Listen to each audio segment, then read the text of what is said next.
Selamat datang kembali di playlist C++ kita. Pada hari ini kita akan belajar tentang perulangan. Nah, kemarin kan kita udah percabangan, sekarang kita perulangan. Sesuai dengan namanya, perulangan artinya itu kita ingin mengulang baris program. Ya, intinya gini, singkatnya gini, mengulang baris program. Langsung saja kita pergi ke contohnya. Gini, misalnya kita disuruh tolong printkan ini perulangan ke 1 sampai dengan misalnya ke 10. Nah, ini ya.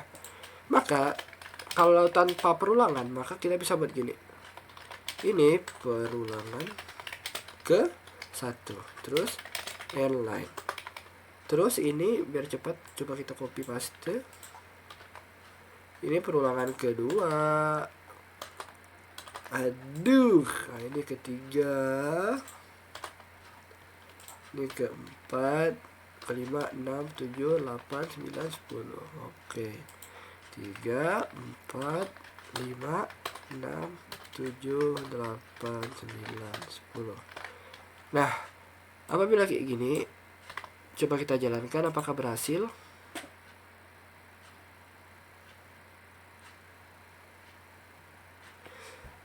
Nah, sudah muncul ya. Ternyata berhasil. Ini perulangan ke-1, ini perulangan kedua, ini perulangan ketiga, keempat, kelima, keenam, dan sampai 10. Berhasil, tetapi ini cuma ada 10 kali perulangan. Bayangkan kalau kita disuruh sampai 100, sampai 1000, sampai 1.000.000. Nah, maka keriting nanti jarinya. Jadi sayang. Jadi, maka perulangan dibutuhkan. Nah, perulangan sendiri dalam C++ itu ada 3 kurang lebih ya. Tetapi dalam garis besarnya perulangan dibagi menjadi 2. Yang pertama ada perulangan atau gimana bilangnya ya, perulangan yang udah tahu gitu. Maksudnya tuh yang udah direncanakan, atau bahasa kerennya counted loop. Ini maksudnya adalah perulangan yang udah jelas mau diulang berapa kali. Nah, contohnya kayak ini tadi ya. Nah, nih. Dan yang kedua ada yang namanya uncounted loop. Ini berarti kebalikan dari counted loop, yaitu perulangan yang belum jelas mau diulang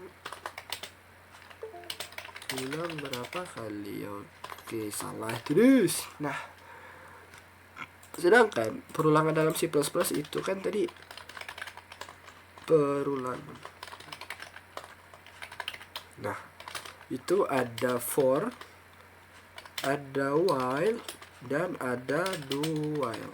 Nah, sekarang yang termasuk ke dalam counted loop atau yang udah bisa udah bisa dipastikan gitu. Ini nanti mau kita ulang sebanyak 10 kali seperti contoh ini tadi.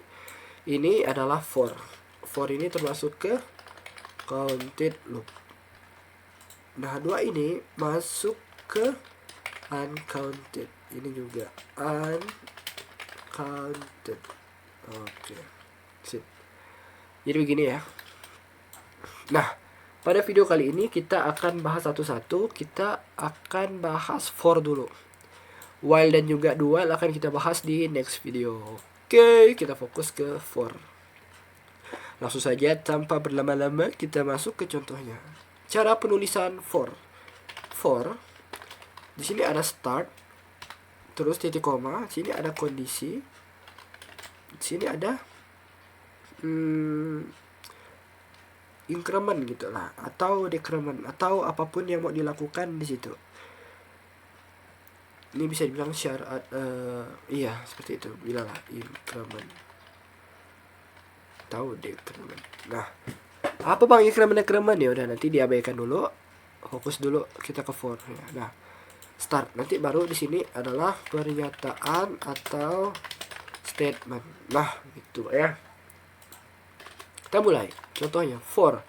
Tadi kan kita mau coba nampilin perulangan 1 sampai 10. Jadi gini, for i integer ini kita deklarasikan dulu apa ya? Untuk memulainya. Kondisi awal pada saat kita ingin mengulang baris kodenya. Integer i sama dengan 0. Nah, i ini variabel ya, ini bebas, mau i, mau indeks, mau apa itu bebas.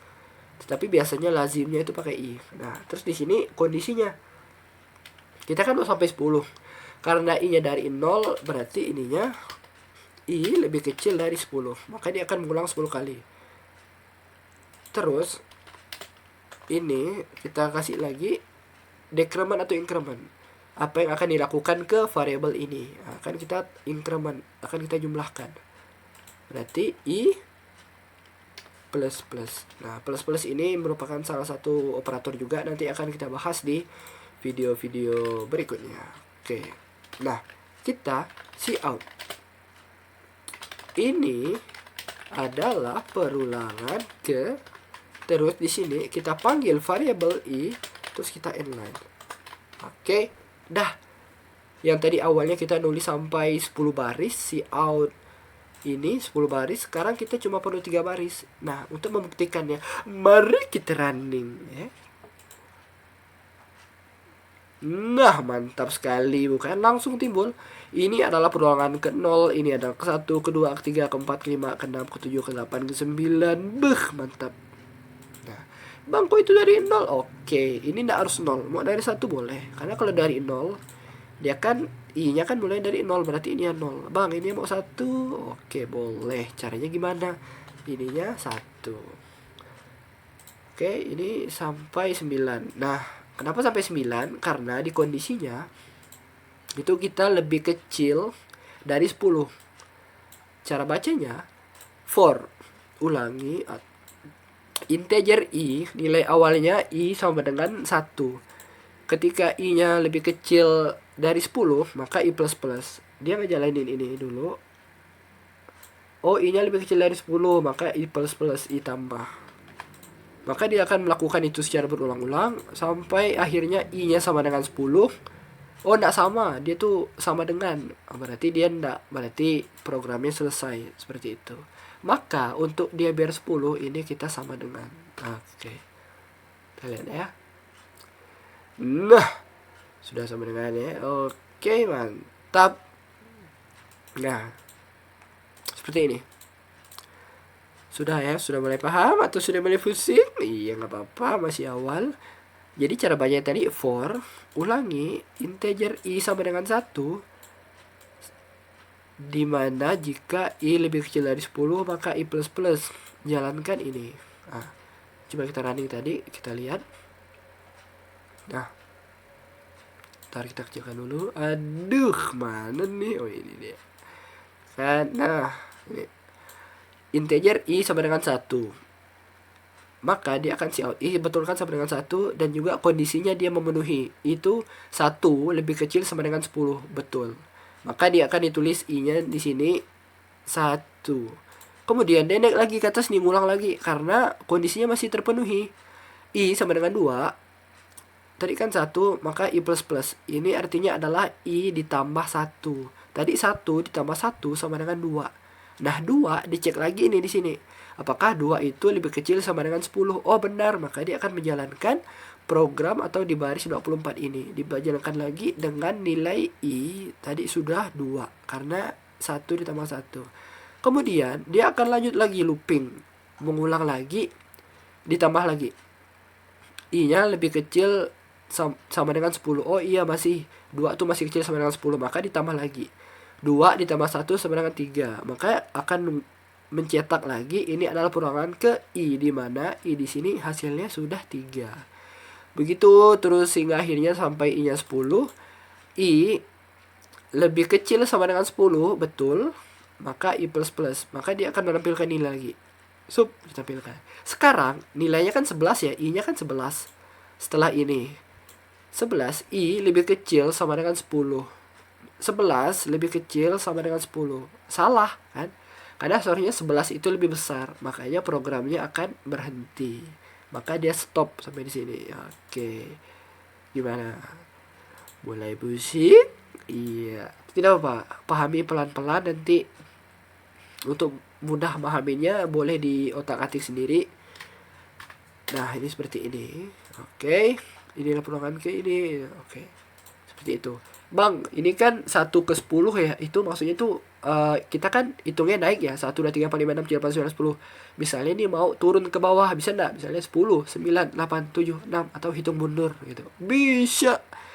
Apapun bisa dilakukan dengan pemrograman. Duduh. Caranya adalah nilai awalnya berarti kita 10. 10 ini berarti 1. Nah, ini berarti kita harusnya lebih besar. I plus plus itu kan I ditambah 1. Kalau kita mau mundur berarti kan dikurang ya. I dikurang berarti I min min. Oke, kita coba ya. Kita coba apakah berhasil. Nah, berhasil ya. Kita coba kita lihat. Aduh, jangan hilang dong. Oke. Nah, awalnya I-nya itu 10. 10 lebih besar sama dengan 1. 10 dikurang 1, 9. Betul. Habis itu dicetak ini ya. Sedangkan di sini tadi 10-nya I-nya tuh udah jadi 9. Kemudian dicetak lagi nih, dicek. 9 lebih besar sama dengan 1. True, betul. Oke, berarti 9 dikurang 1. Dicetak dulu I-nya tadi 9 ini. Oke, seperti itu sampai dengan 1. I sama dengan 1 tadi ya udah dikurang, 10 dikurang terus sampai akhirnya dia sama dengan 1. 1 lebih besar sama dengan 1, true, hasilnya adalah betul, maka akan dicetak ini. Kemudian setelah itu 1 nilai I terakhirnya tadi dikurang lagi dengan 1, hasilnya 0. Ketika dicek di sini kondisinya 0 lebih besar sama dengan 1, salah, maka programnya akan berhenti atau perulangannya akan berhenti. Seperti itu ya. Ini kalau mau gampang ini kita see out di sini ya. Perulangan berhenti. Oke. Line. Tuh, perulangan berhenti. Sampai situ. Oke. Mungkin sekian untuk video kali ini. Kalau masih ada yang bingung bisa ditanya di kolom komentar. Sampai jumpa di video selanjutnya. Kita akan bahas tentang while dan juga do while. Oke. Sekian, makasih Anda nonton. Bye-bye.